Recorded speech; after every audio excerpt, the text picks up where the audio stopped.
ainda existe vida offline? Que a internet chegou e mudou o mundo, isso não é novidade. A gente vive isso desde os anos 90. Mas a questão hoje é que, em meio a todos os problemas psicológicos e transtornos de ansiedade, por aí vai, tem se identificado na conexão, na internet, no uso das ferramentas digitais, a causa de ansiedade, a causa de tristezas, tá? E aí temos, Jonathan Haidt, que há poucos anos escreveu o livro que estourou, Geração, como é que é o nome? Geração Ansiosa, e ele atrela exatamente ao uso da tecnologia ansiedade. Está sendo lançado Toy Story 5, que trabalha exatamente esse tema, tá? Quando a gente entrega telas para as crianças e gera todo esse transtorno. Por quê? Porque desliga da realidade. E a questão é, isso gera problema psicológico? Nosso vídeo hoje é sobre isso, uma análise dentro da filosofia cristã. Se você não me conhece, meu nome é Marcelo, sou professor de filosofia e teologia e aqui no canal eu trabalho os mais diversos temas, sempre numa perspectiva cristã, beleza? E peço também que você considere estudar comigo até de forma gratuita.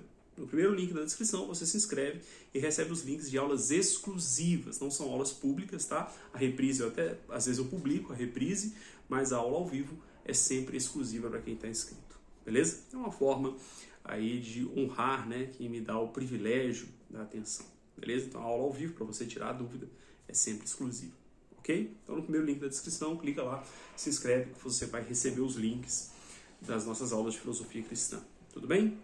Então bora lá. Veja só, a reflexão que eu quero propor é o seguinte, inclusive a thumbnail, eu coloquei a tristeza nossa de cada dia. Em alguma medida, a ansiedade, a tristeza, os problemas psicológicos e tudo, fazem parte da vida humana. Sempre foi assim. O ser humano sempre teve problemas a partir da queda, numa perspectiva cristã, a partir do momento que o pecado entrou, que o ser humano passa a se desligar de Deus, ok? Isso é a queda, isso é o pecado original, uma ruptura com Deus, o Criador. Obviamente, o ser humano vai passar por problemas, tudo bem? E isso vai afetar, sim, a internalidade, ou a interioridade do ser humano, tudo bem? Agora, o que eu quero chamar a atenção é que toda a psicologia moderna, ela trata a mente como cérebro, saúde mental, como sinônimo de saúde emocional e assim por diante. Claro, existem diferenças, mas grosso modo acaba sendo muito próximo, uma coisa da outra. Então você trata seu cérebro, sua mente com boa literatura, com descanso, com pensamento positivo. O problema é que isso, numa perspectiva cristã, está longe da verdade. Porque no fundo, o que trata a mente, ela não está no cérebro. A mente é a nossa alma. Eu já falei aqui várias vezes, E nas aulas de antropologia eu mostro isso, Que a nossa alma é que pensa, a nossa alma é que tem memória. Então veja, de uma perspectiva cristã, se eu não trato a minha alma aproximando-me de Deus, vivendo de maneira um pouco mais devocional, entendendo o que Deus tem para mim, ou como Deus me fez, ok? Eu não vou resolver o problema. Uma vez que a tristeza, a ansiedade, ela é marca da vida humana, não só do nosso tempo, mas ela é marca da vida humana caída, eu preciso tratar de uma forma mais holística.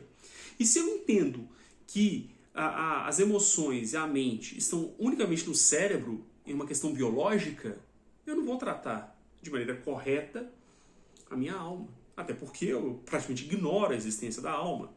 A psicologia moderna praticamente ignora a existência da alma. Nem definição de alma se tem, ou a definição filosófica moderna da alma, A alma com uma certa essência. Não deixa de ser, A alma não deixa de ser uma certa essência, mas não é exatamente a essência humana, tá bom? Eu vou conversar aqui sobre o que é a alma. Mas o ponto é, as tristezas, as ansiedades, as depressões, elas são afetações da alma, da dimensão espiritual do ser humano. Numa perspectiva cristã, sem essa perspectiva de Deus como objetivo da nossa vida, a gente não consegue sair disso. ok? E sim, você pode identificar uma série de coisas que agravam esses problemas. Mas me parece que uma perspectiva mais central a gente encontra, claro, em Tomás de Aquino, que é um filósofo da minha predileção, mas também em Viktor Frankl, né, que é um psiquiatra, né, psicólogo e também com formação sólida em filosofia, que ele vai falar sobre o sentido. Né? E nessa perspectiva, me parece que Viktor Frankl e Tomás de Aquino conversam muito.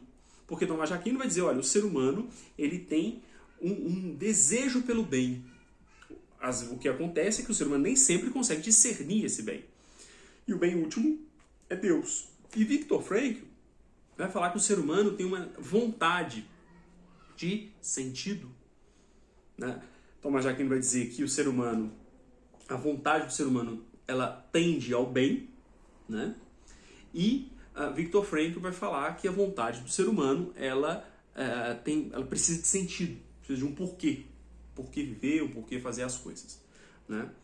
E aí, nessa perspectiva, veja, conversa. Por quê? Viktor Frankl vai falar, olha, eu posso achar sentido em coisas menores. O sentido, a razão do porquê fazer tal coisa, ou porquê não fazer tal coisa. A razão de fazer algo, a razão para fazer esse vídeo, né? Então eu tenho uma razão que extrapola, né, a parte física desse vídeo, que é comunicar aquilo que eu estou estudando, aquilo que eu penso. Então eu tenho uma razão até de cunho mais emocional, né, mais metafísico, né, para fazer um vídeo desse, para estudar e por aí vai. Mas Viktor Frankl vai dizer que o sentido último ele está na perspectiva de Deus.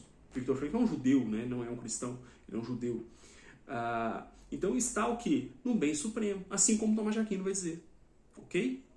Não perceba, a ideia de uma perspectiva maior para a vida é essencial para tratar a tristeza nossa de cada dia. Por quê? Sem esse bem maior, sem esse sentido último, tudo se torna extremamente pesado. Até filósofos ateus como Nietzsche, né? Nietzsche tem uma frase famosa que ele diz assim, quem tem um porquê suporta quase qualquer como. Portanto, compreender esse bem, direcionar a vida a esse bem, nos faz suportar melhor as angústias da vida. Senão, a gente cai num certo vazio. Né? A gente cai no que a gente chama de vazio existencial.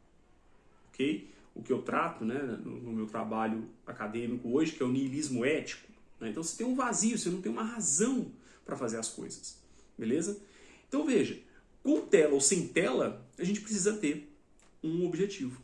Por que a tela cansa? E aqui a gente dá uma resposta. Por que a tela é nociva? Porque, via de regra, nós usamos as telas, principalmente o smartphone, sem nenhum objetivo, sem nenhum sentido. Rola-se o feed do Instagram sem nenhum sentido. Não é exatamente a ferramenta, mas é a ausência de sentido. Se torna vazio, se torna sem propósito. A ausência de propósito é que torna as redes sociais e a internet vazia e nociva para a alma humana. Uma vez que a alma humana deseja o bem supremo, deseja um sentido maior para as coisas. Certo? Então é nesse sentido que se torna um problema. Beleza? E aí é claro que para a criança pode ter um problema mais grave, porque ela já vai se formar dentro daquele looping. Né? Então aí sim eu identifico um problema. Tudo bem? Agora, assistir um filme com a criança, assistir um desenho junto com a criança, eu não vejo problema nisso. Ok? O problema é quando você entrega a tela para ela te dar sossego, para você poder fazer outra coisa, ou para você também ficar na tela. Então ela começa a substituir essa percepção de um bem maior, de um objetivo maior, por aquilo ali, por aquela dopamina que aquele rolar de feed produz. Beleza? Então não é a ferramenta em si, a minha proposta aqui é pensar o seguinte, não é a ferramenta em si que é nociva. No mundo caído, a tristeza se impõe. Infelizmente a tristeza se impõe. Para tratar essa tristeza, a gente tem que entender a alma humana, que a psicologia moderna não faz. Né? E então, por que a tela, a internet pode ser um problema? Exatamente pelo fato que ela não oferece um propósito maior. Beleza? Bom, se você gosta, mais uma vez eu te convido a estudar comigo as aulas do seminário, né? seminário de filosofia Método Ethos. Tá? Eu chamo de Método Ethos porque exatamente nesse momento eu estou trabalhando a visão cristã, visão de mundo cristã, dentro da disciplina de apologética e filosofia cristã. Daí a gente vai passar, na verdade, a parte de antropologia já está gravada, e a gente passa para antropologia, para ética e, por fim, a epistemologia, a metafísica. Beleza? Por isso que eu chamo de Método Ethos, né? Eu começo com a visão de mundo, o que é o ser humano, a ética propriamente dita, e aí eu vou para a metafísica. Beleza? Por quê? Ethos significa modo de ser. Né? Então, o método Ethos, o objetivo da filosofia é compreender a nossa existência e por que existimos diante do nosso Criador.